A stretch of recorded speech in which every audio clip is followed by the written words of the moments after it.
Namaskar and welcome to Global Scan. I'm Shubhendu Ghosh. This is your one-stop destination for a roundup of all major international developments of the week. Prime Minister Narendra Modi is set to travel to the United States to attend the Quad Leader Summit. India, US along with Australia and Japan form the informal strategic grouping aimed at stable Indo-Pacific. In other news, America's pushback on Pakistan over the Afghan crisis, SpaceX launch that has first ever all-civilian crew, and a fresh climate warning by the United Nations. All that and more in Global Scan. Let's get started with the top stories. 21st meeting of SCO Council of Heads of State kicks off in Dushanbe, Tajikistan in a hybrid format. Prime Minister Modi leads Indian delegation, addresses plenary session, says India committed to increasing its connectivity with Central Asia, believe that landlocked Central Asian countries can benefit immensely by connecting with India's vast market. Australia, Britain and the US announce historic security pact in the Asia-Pacific. Australia to get US nuclear submarine technology as China looms large. Japan says enhancement of security and defense cooperation crucial for peace and security. With humanitarian crisis reaching worrying levels in Afghanistan, international community pledges aid of over $1 billion to help Afghans at a donors conference under the auspices of the UN in Geneva. UN Secretary General says UN has only limited capacity to mediate for an inclusive Taliban government, says there is an unfounded expectation on the influence of the organization on the ground in Afghanistan. Another billionaire entrepreneur rides into space as Inspiration 4 mission blasts off from Kennedy Space Center at Cape Canaveral, Florida, marks the debut flight of SpaceX owner Elon Musk's new orbital tourism business and a leap ahead of competitors. Let's now begin with news from Asia. The 21st meeting of the SCO Council of Heads of State is being held in Dushanbe, Tajikistan, in a hybrid format. Prime Minister Narendra Modi addressed the plenary session of the summit through a video link. At Dushanbe, India is represented by External Affairs Minister Dr. S. Jaishankar. SCO, which is seen by many as a counterweight to NATO, is an 8-member economic and security bloc that has emerged as one of the largest trans-regional international organizations. Connectivity की कोई भी पहल one way street नहीं हो सकती। आपसी trust सुनिश्चित करने के लिए कनेक्टिविटी प्रोजेक्ट को कंसल्टेटिव, पारदर्शी और पार्टिसिपेटरी होना चाहिए।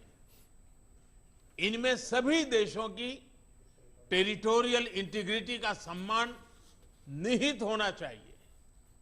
इन सिद्धांतों के आधार पर एससीओ को क्षेत्र में कनेक्टिविटी प्रोजेक्ट्स के लिए उपयुक्त नॉर्म्स विकसित करने चाहिए। चाहे फाइनेंशियल इंक्लूजन बढ़ाने के लिए यूपीआई और रुपे कार्ड जैसी टेक्नोलॉजीज हो या कोविड से लड़ाई में हमारे आरोग्य सेतु और कोविन जैसे डिजिटल प्लेटफॉर्म्स, इन सभी को हमने स्वेच्छा से अन्य देशों के साथ भी साझा किया है। And Prime Minister Modi will be visiting United States next week. He will participate in the first in-person Quad Leader Summit in Washington, D.C. on 24th of September to be hosted by US President Joe Biden. Prime Ministers of Japan and Australia will also participate in the summit. The focus would be on Quad vaccine initiative and the vision of free, open and inclusive Indo-Pacific. And on 25th of September, Prime Minister will address the 76th session of United Nations General Assembly in New York. Here's more. The Government of India has announced the visit of Prime Minister Narendra Modi to the US next week. It will be Prime Minister Modi's first visit to the US after Joe Biden assumed office in January this year. The visit is said to have a twofold focus: the Quad Leaders Summit and the UNGA high-level segment. On 24th September, Prime Minister Modi would be participating along with Prime Minister Scott Morrison of Australia, Prime Minister Yoshihide Suga of Japan and President Joe Biden of USA. in the Leaders Summit of the Quadrilateral Framework in Washington, D.C. It will be the first in-person Quad summit. The leaders will review progress made since their first virtual summit on 12 March 2021 and discuss regional issues of shared interest. As part of ongoing efforts to contain the COVID-19 pandemic, the four leaders will review the Quad Vaccine Initiative, which was announced in March this year, under which it was agreed to ensure equitable access to vaccines to counter the pandemic. Plan pooling of financial resources, manufacturing capabilities and logistical strengths, and expand manufacturing of COVID-19 vaccines at manufacturing facilities in India. Japan, USA and Australia were to finance the vaccine initiative. Besides the Quad Vaccine Initiative, the Quad leaders will also exchange views on contemporary global issues such as critical and emerging technologies, connectivity and infrastructure, cybersecurity, maritime security, humanitarian assistance or disaster relief, climate change and education. Since the Quad leaders are meeting close on the heels of the fall of Afghanistan, security and humanitarian concerns are likely to be a key part of the agenda. The leaders are also expected to engage on their shared vision of ensuring a free, open and inclusive Indo-Pacific region. The important issue that is expected to resonate at the meeting is the right to free navigation in the South China Sea, with Beijing getting increasingly belligerent in enforcing its unfounded maritime claims in the region. The Quad meeting will take place against the backdrop of India-Australia 2+2 dialogue between defence and foreign ministers last week in New Delhi, in which both sides agreed to maintain an open, free, prosperous and rules-based Indo-Pacific region in line with the United Nations Convention on the Law of the Sea, support India's Indo-Pacific Oceans Initiative and called for renewed efforts by the Quad member countries to expand cooperation in the region. Welcoming the launch of Supply Chain Resilience Initiative by trade ministers of India, Australia and Japan, the two sides also decided to work together through multilateral and regional mechanisms to diversify supply chains between trusted and reliable trading partners for critical health, technology and other goods and services. In March 2021, at the virtual Quad Summit, the four leaders vowed to strive for an Indo-Pacific region that is free, open, inclusive, anchored by democratic values and unconstrained by coercion, and formed working groups on COVID-19 vaccines, climate change, technological innovation and supply chain resilience. The Quad in-person summit is expected to add momentum to such efforts. The Quad, officially the Quadrilateral Security Dialogue, is a group of 4 countries: the United States, Australia, India and Japan. Maritime cooperation among them began after the Indian Ocean tsunami of 2004. The idea of Quad was mooted by the then Japanese PM Shinzo Abe in 2007, and its members today work on a far broader agenda which includes tackling security, economic and health issues, and its activities have picked up pace in recent years. The Quad nations hold an annual military exercise called Malabar. The 2021 edition of the exercise was hosted in the Philippine Sea by US Navy in August and saw the participation of navies of all Quad member countries. On 25th September, Prime Minister is also scheduled to address the general debate of the high-level segment of the 76th session of the United Nations General Assembly in New York. The theme for this year's general debate is building resilience through hope to recover from COVID-19, rebuild sustainably, respond to the needs of the planet, respect the rights of the people, and revitalize the United Nations. At the UNGA, the issue of UN reforms may once again return to the center stage.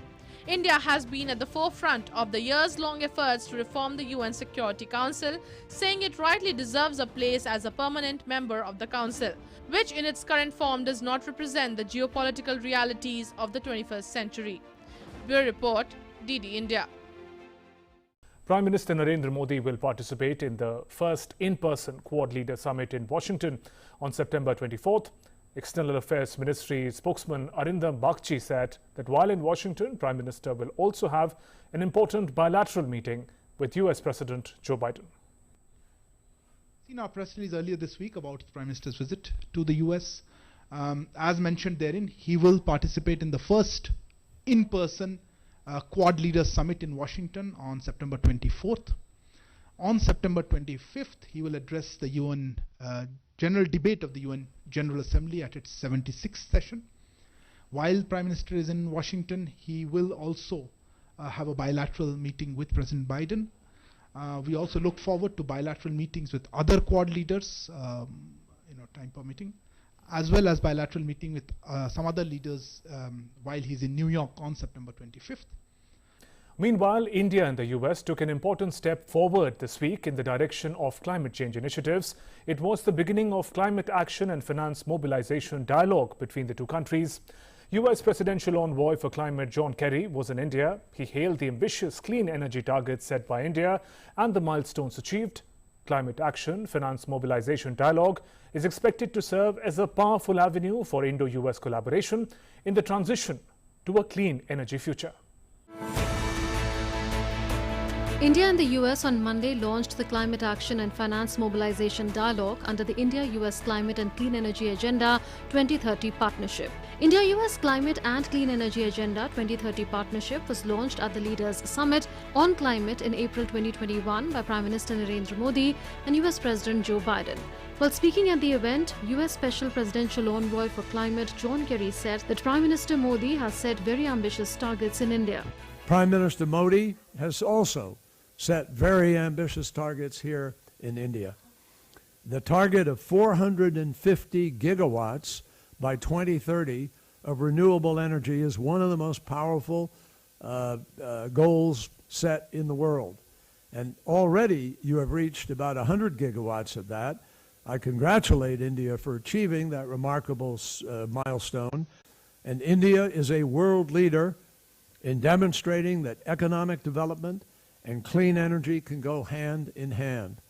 And we are absolutely confident that that 450 gigawatts as a goal can and will be reached.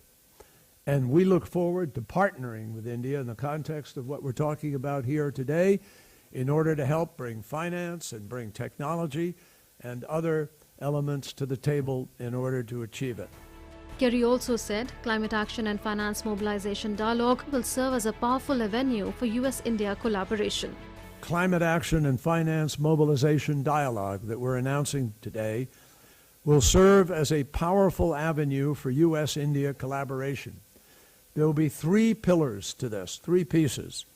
One, first, through the climate action pillar, we will develop proposals together that can contribute to curbing emissions during this critical decade all across the economy, our economies. Second, through the finance mobilization pillar, we will collaborate on attracting capital and enhancing the enabling environment to deploy 450 gigawatts of renewable energy capacity and demonstrate and scale innovative clean energy technologies and promote bilateral clean energy investment and trade. The third is adaptation and resilience, and we're going to collaborate to build the capacity to measure and manage climate risks in those other sectors of the economy. We're also going to be active on the protection of forests. Speaking at the launch of Climate Action and Finance Mobilization Dialogue, Union Environment Minister Bhupendra Yadav said that India is proactively working towards tackling climate change and reducing carbon emissions. India's climate action are rated high in many independent assessments. India has achieved reduction of 24% in emission intensity of its GDP between 2005 and 2016, thereby achieving its pre-2020 voluntary target. India's NDC has been rated as 2 degrees Celsius compatible. India's Honorable Prime Minister has further announced the aspirational target of renewable energy capacity of 450 gigawatt by 2030. India's total forest and tree cover is 24.56% of the total geographical area of the country, and it is increasing. We are moving ahead to achieve targeted forest and tree cover of 33% of total geographical area. Union Power and New and Renewable Energy Minister R.K. Singh on Monday met John Kerry and discussed various issues related to climate change and energy transition. Climate change is a real and undeniable threat to our entire civilization. The effects are already visible and will be catastrophic unless we act now. Through education, innovation and adherence to our climate commitments, we can make the necessary changes to protect the planet. DD India. Taliban government has reached out to the international community to restart aids amidst massive liquidity crunch while urging the international community not to politicize the assistance. EU chief Ursula von der Leyen has vowed to boost humanitarian aid to Afghanistan. Pledged 27-nation bloc stands by the Afghan people. Meanwhile, Taliban have denied rumors of the death of their former head and deputy prime minister of Afghanistan, Mullah Abdul Ghani Baradar, who has been killed in a shootout with rivals. Within a month since taking control over Afghanistan and days after forming the interim government in the country, Taliban called for international donors to restart aid. Notably, a majority of international donors, including the United States, the International Monetary Fund and the World Bank, have cut off Afghanistan's access to funds after Taliban returned to power. This has resulted in a widespread liquidity crunch in the cash-dependent economy. Afghanistan is heavily reliant on external assistance after 4 decades of near-continuous war.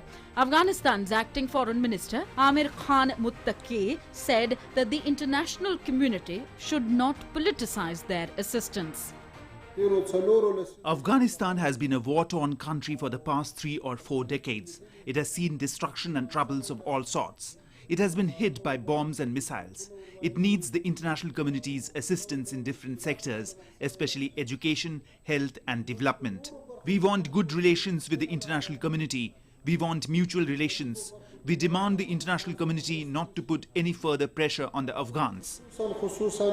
European Union chief Ursula von der Leyen has vowed to boost humanitarian aid to Afghanistan. In a tweet, she pledged the 27-nation bloc stands by the Afghan people. Speaking at her annual State of the European Union address, she tweeted that EU must do everything to avert the real risk that is out there of a major famine and humanitarian disaster. And EU will do its part. It will increase again humanitarian aid for Afghanistan by 100 million euros.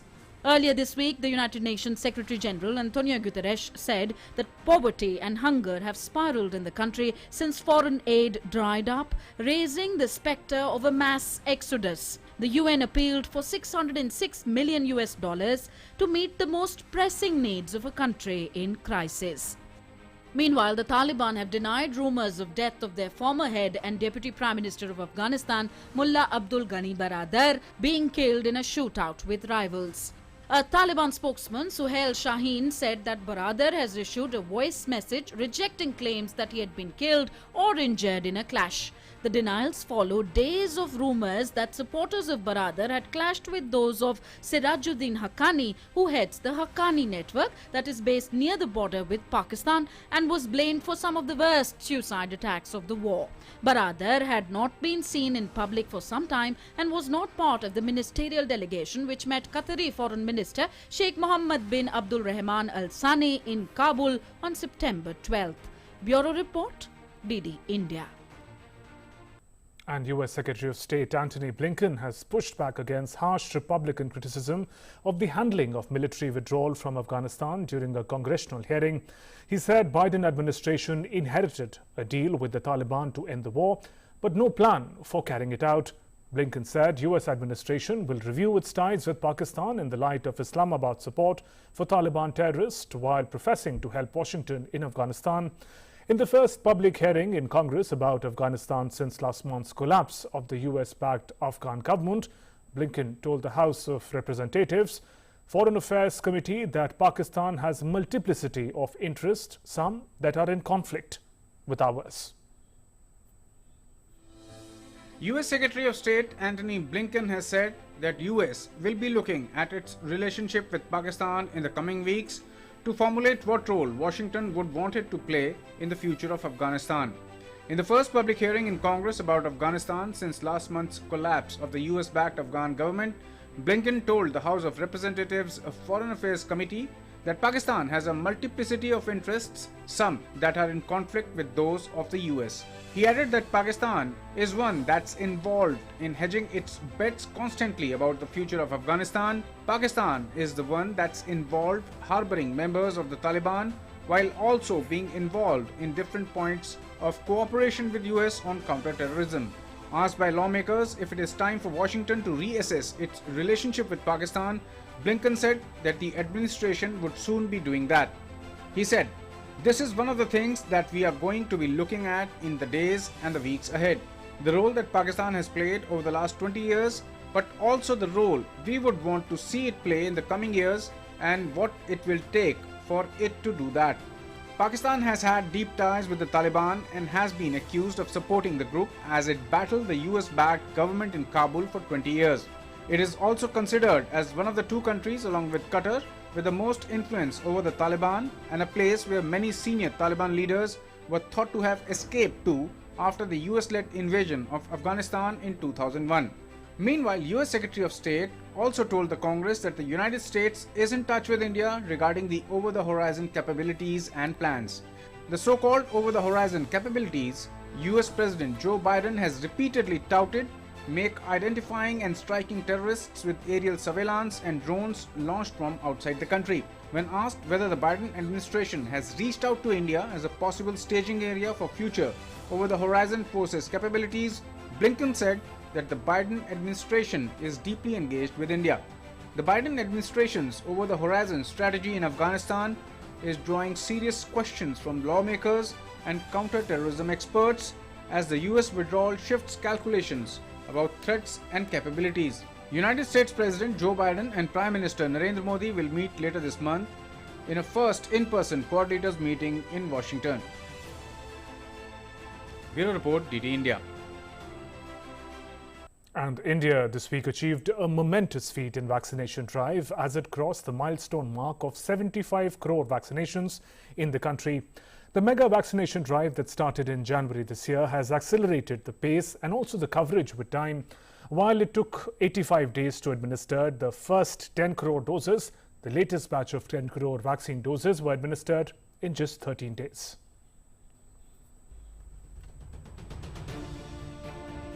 India has crossed the landmark of administering 75 crore COVID vaccine doses on Monday. The vaccination campaign first started from AIIMS on 16th of January 2021. Initially, shots were given to healthcare workers. In the first phase, 1 crore health workers were immunized. In second phase, 2 crore frontline workers were included. Then, elderly above 60 years were included in the vaccination campaign. The turning point in the vaccination came when youth above 18 years of age were included. Prime Minister Narendra Modi on June 7th announced free vaccination for all people above the age of 18 years. New policy of vaccination brought a revolutionary change. This new policy of vaccination came into effect from June 21st. Under the new policy, Union government bought vaccine for the states and states are being given vaccines free of cost. From the last week of August, on an average, 78 lakh doses of vaccine are being given per day. More than 1 crore vaccine doses per day were given for 3 days. The speed of vaccination can be estimated from the fact that India took 85 days to vaccinate 10 crore people, 45 days to vaccinate 20 crore people, 29 days to vaccinate 20 to 30 crore people, 24 days to vaccinate 40 crores, 20 days to vaccinate 50 crores, 19 days to vaccinate 60 crores and 13 days to vaccinate 60 to 70 crore people. More than 56 crore 53 lakh people in the country have received the single dose of vaccine. 17 crore 78 lakh people have received both doses of the vaccine in the country. At present, there are 28,947 cold chain points across the country with 85,634 storage devices. Bureau Report, DD India. And let's now go through the pandemic-related updates from across the world.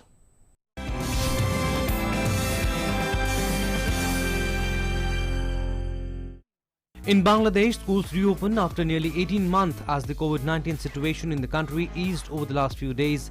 Majority of students will not be attending the classes on a daily basis as the government has allowed only students of class 5, 10 and 12 to attend the classes on a daily basis. Other students from class 1 to 4 and 6 to 9 and 11 will attend classes once a week till the government decides to open the schools for everyone on daily basis.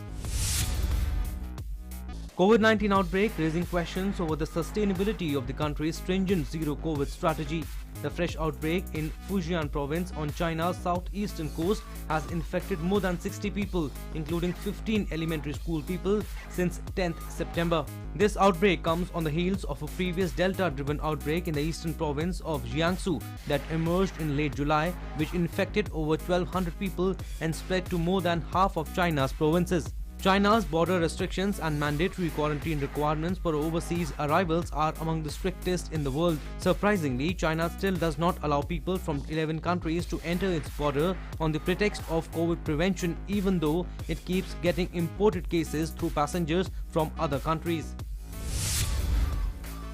In Brussels, as the regional government plans to make COVID-19 vaccine health pass mandatory for entering into indoor public places, the students were seen lined up to get the vaccination jab.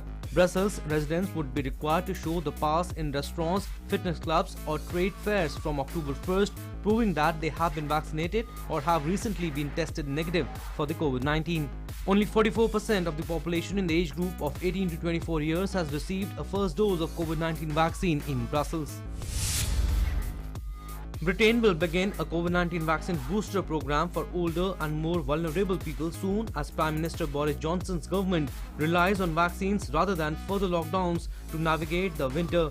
Johnson hopes the booster program, which is being undertaken without firm evidence about its likely impact, will mean that hospitals can bear the burden of all winter infections without the need for another lockdown. He also outlined a plan B involving mandatory vaccine certificates in some settings, mandatory mask wearing and asking people to work from home, which was being held in reserve. We are confident in the vaccines that have made such a difference to our lives. And we're now intensifying that effort, offering jabs to 12 to 15-year-olds on the advice of the chief medical officers, and for over 50s and the under 50s who are at risk or more at risk, we're now motoring ahead with the booster program, a third dose 6 months after your second dose. We will keep further measures in reserve, Plan B. We do not see the need now to proceed, for instance, with mandatory certification, but will continue to work with the many businesses that are getting ready such a scheme. Indeed, over 200 events have already used COVID certification voluntarily. And it's just not sensible to rule out completely this kind of option now, when we must face the fact that it might still make the difference between keeping businesses open at full capacity or not. African Union Special Envoy Strive Masiyawa called on IMF and the World Bank to put a mechanism in place allowing poor countries to access vaccines. Director of Africa's Centers for Disease Control John Kengasong said on Tuesday that less than 3.5% of Africans are vaccinated against COVID-19, far short of its official target of 60%. The world needs to understand we always knew that a crisis like this could emerge.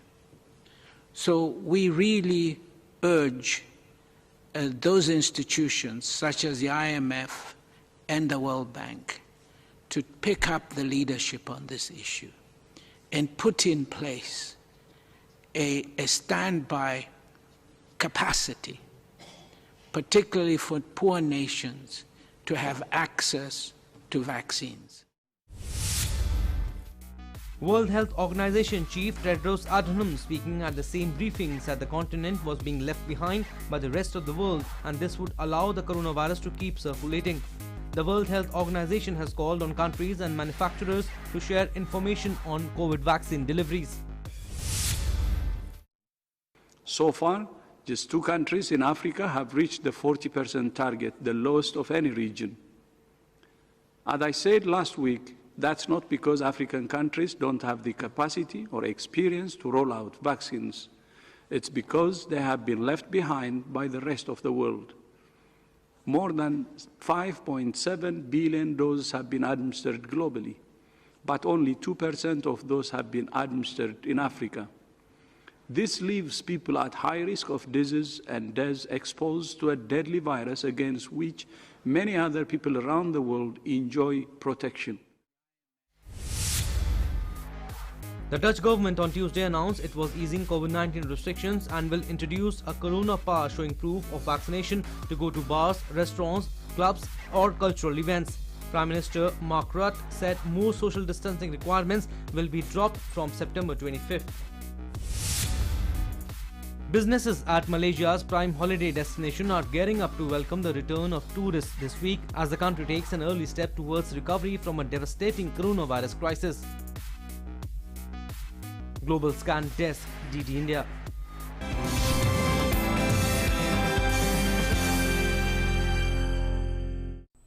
Let's take a look at news from the Americas.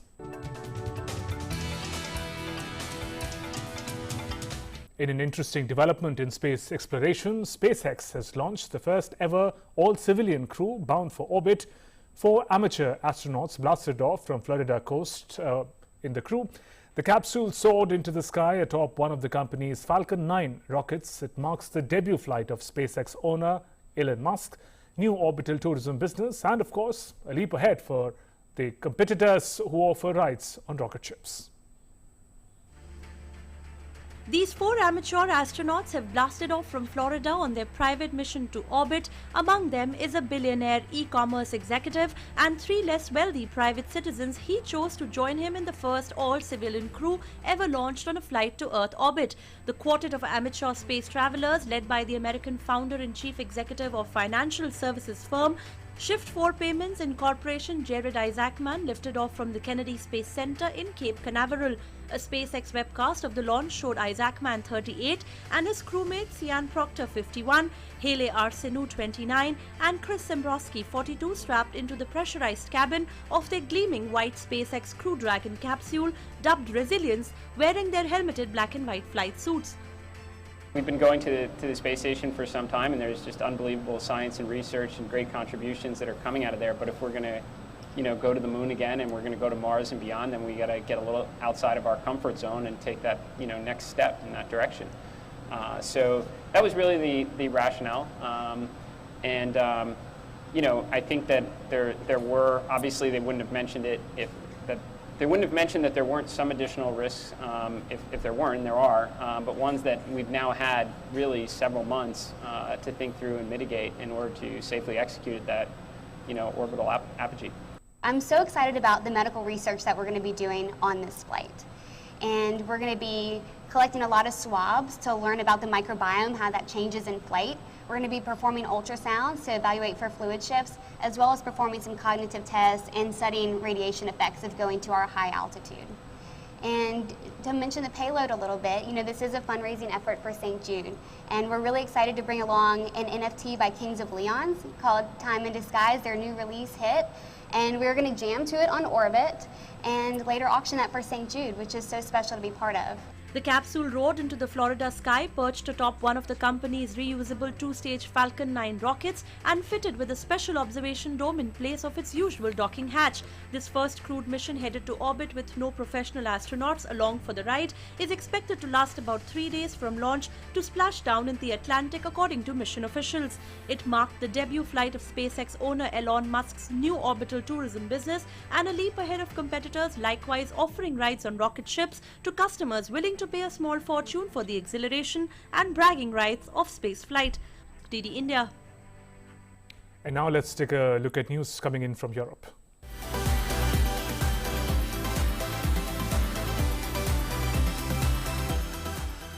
UK Prime Minister Boris Johnson carried out a reshuffle of his cabinet on Wednesday, removing several key ministers, including Gavin Williamson. This is the second major reshuffle since Johnson became leader of the Conservative Party and took over as Prime Minister from Theresa May in July of 2019. Some of the big moves include Liz Truss to Foreign Secretary, the Tories' first woman in that role. Nadeem Zahawi moved from leading the vaccine rollout to education, and Nadine Dorries stepped up from Health Minister to Cultural Secretary. British Prime Minister Boris Johnson reshuffled his senior ministers on Wednesday. He appointed his party's first female foreign secretary. He urged his government to get on with the job of tackling economic inequality after COVID-19. The change in guard was done to move those whose blunders have affected the government and promote those who have avoided crisis.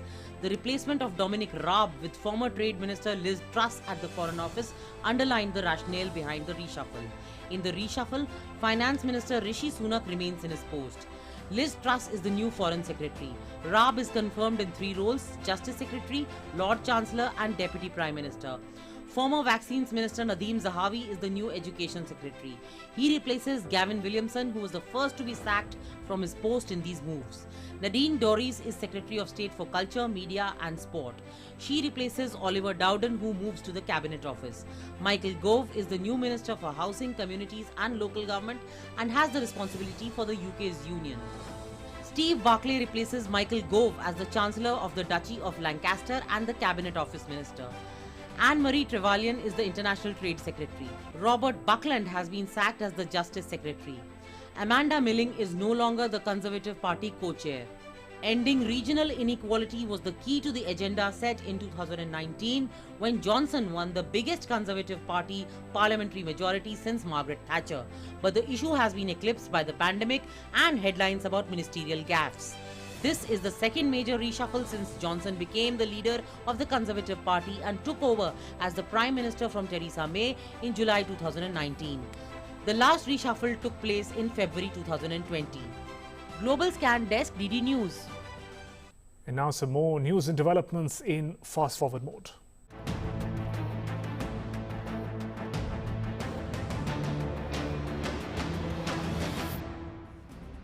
Bangladesh is set to introduce major changes in its educational system from 2023. Bangladesh Education Minister Dr. Deepu Moni on Monday said that the government has planned to introduce the new curricula in the school from 2023, which will do away with division between science, humanities and commerce till class 10th. All the students will study 10 common subjects till class 10, after which they will get an option to choose science, humanities or commerce as their discipline. The revised curricula for all the classes will be implemented in phases by 2025. Norway's left-wing opposition headed by Labour Party leader Jonas Gahr Store has had a landslide win in a general election after a campaign dominated by the future of the country's oil industry. Store unseated a centre-right coalition on Monday headed by Conservative Prime Minister Erna Solberg, which had been in power since 2013. The 5 countries in the Nordic region, a bastion of social democracy, will thus all be governed by left-wing governments soon. The 5 left-wing opposition parties were projected to win 100 of the 169 seats in parliament.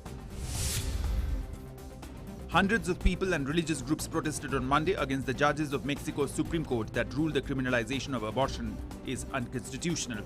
The groups have responded to a call to defend a culture of life made by the Catholic Church, which is the official religion in the largest Roman Catholic country after Brazil. Demonstrators protested in front of the Supreme Court while waving religious images and praying on their knees. Hundreds of mostly poor Mexican women have been prosecuted for abortion, while at least several dozen remain jailed. The Catholic Church opposes all forms of abortion procedures. Earlier last week, Mexico's Supreme Court ruled that criminal penalties for terminating pregnancies are unconstitutional. The ruling for the northern state of Coahuila prevents women from being prosecuted for getting an abortion. However, abortion is currently severely restricted in all but 4 of the country's states. Russian President Vladimir Putin oversaw the Zapad 2021 joint military exercise with Belarus as NATO member Poland voiced concern over the drills. The joint exercise has caused alarm in neighboring countries. The Zapad 2021 will run live-fire exercises until Thursday at numerous sites in Russia and ex-Soviet Belarus, some of which are close to NATO's borders. NATO, which has accused Russia of under-reporting troop movements in the past, said it would watch the drills closely. The UN Human Rights Chief Michelle Bachelet on Monday deplored multiple and severe reports of alleged gross violations of human rights, humanitarian and refugee law committed by all parties to the conflict in Tigray. The full range of information collected is currently being analyzed, but Bachelet said it was already clear that cases documented comprise multiple allegations of human rights violations. War broke out in Tigray in November 2020 between federal troops and the Tigray People's Liberation Front, which ruled Ethiopia for 3 decades. Thousands of people have been killed and more than 2 million have been forced to flee their homes. In Russia, at least 4 people lost life in a plane crash. The Russian passenger plane with 14 passengers and crew on board made an emergency landing in southeastern Siberia. The preliminary reports by local emergency services cite equipment failure to be the cause of the crash. Initial media reports say 11 people had been trapped inside the aircraft after it came down.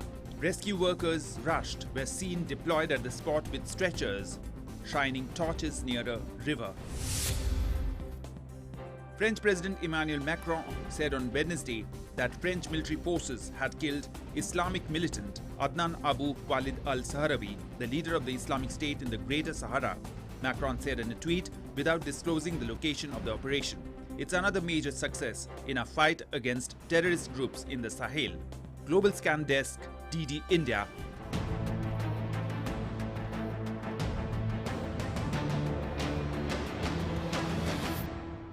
Stories now from a more intimate world around us, stories beyond headlines.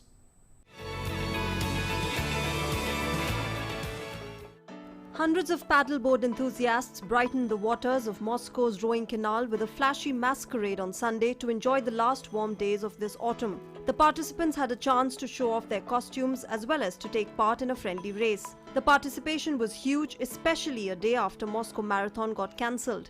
Paddleboarding became increasingly popular in central Russia over recent years, although there were no seas nearby. Enthusiasts sail on many lakes, rivers and the city's water ponds. Classic music connoisseurs had a chance to attend a concert on Sunday in a very uplifting environment, a volcano's lava pit. The concert is a concluding chord of a festival musical expedition where renowned performers from all around Russia travel to the country's regions to play in the open air in scenic locations. Despite the strong wind and a long road to the top, the musicians were delighted to play in the volcano's pit. Gorly volcano is 1,799 meters tall and is considered active by scientists. The last strong eruption was recorded in the 1980s.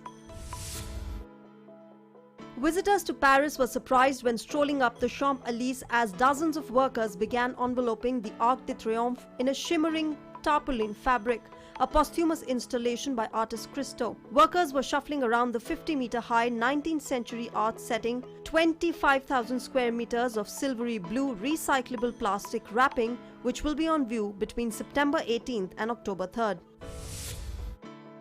They are larger-than-life, vibrant glass mosaic murals that will grab the attention of the most jaded New York City subway rider.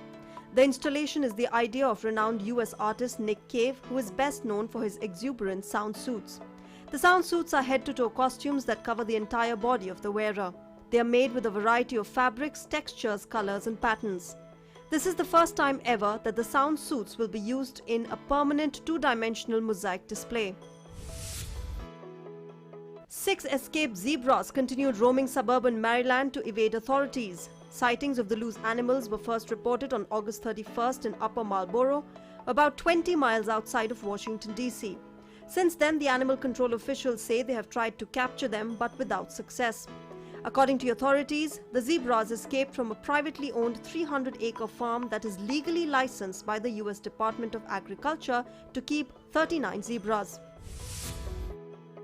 Sparkly and shiny fabrics were on full display as designer Christian Coan presented his Spring-Summer 2022 collection during the New York Fashion Week. Coan says his latest collection was inspired by the return to New York nightlife after over a year of stay-at-home restrictions. Models for Coan's collection struck bold, dramatic poses on the runway and interacted with guests of the show. In Japan, Nissan Motor is planning to conduct a trial on public roads for a ride-hailing service using self-driving vehicles. The automaker says it wants to see the service deployed in Japan's depopulated regions. The car maker will test the service for 6 weeks, starting from September 21st in Yokohama. 200 residents selected from applications will take part. They will use a smartphone app to reserve rides. They will board at 23 locations in central Yokohama. The cars will have human drivers on board, but only for safety reasons. Otherwise, they will be controlled by autonomous technologies. Astronauts Ashihiko Hoshide of the Japan Aerospace Exploration Agency and Thomas Pesquet of European Space Agency ventured outside the International Space Station for a 6.5-hour spacewalk on Sunday as part of an ongoing series of spacewalks aimed at upgrading the station's solar panels, also known as solar arrays. The spacewalk follows several earlier spacewalks to install new rollout solar arrays on the space station. Global Scan Desk, DD India.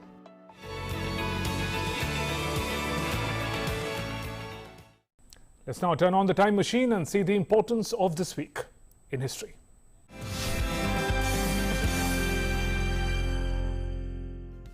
On 13 September 1845, English scientist Michael Faraday discovered the Faraday effect, which was the first experimental evidence that light and electromagnetism are related.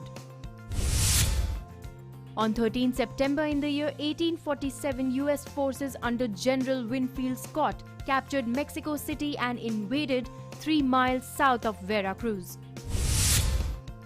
On this day in the year 1955, the Soviet Union and West Germany agreed to establish diplomatic relations. On 13 September 2014, world's first fully electric racing series, Formula E, kicked off the electric street racing revolution at the Beijing E-Prix. Lucas Di Grassi became the first race winner. On 14 September 1901, the then US President William McKinley died from his wounds after being shot at by an assassin on September 6. He was succeeded in office by Theodore Roosevelt. On 14 September in the year 1937, Czechoslovakian revolutionary leader Thomas Masaryk died. He became the country's first president in 1918. On 15 September in 1949, on this day, Konrad Adenauer was elected first Chancellor of West Germany and Theodore Hughes first president. On 15 September in 2007, cooks in Caracas, Venezuela attempt to set world record preparing sancocho, traditional stew. On 16 September in 2000, Australian swimmer Ian Thorpe and teammates set new world record at Olympics. On 17 September in 2001, the New York Stock Exchange reopened after a 4-day shutdown, the longest break since the Great Depression. Wall Street suffered its biggest ever points plunge following the September 11 attacks on New York and Washington. Global Scan Desk, DD India.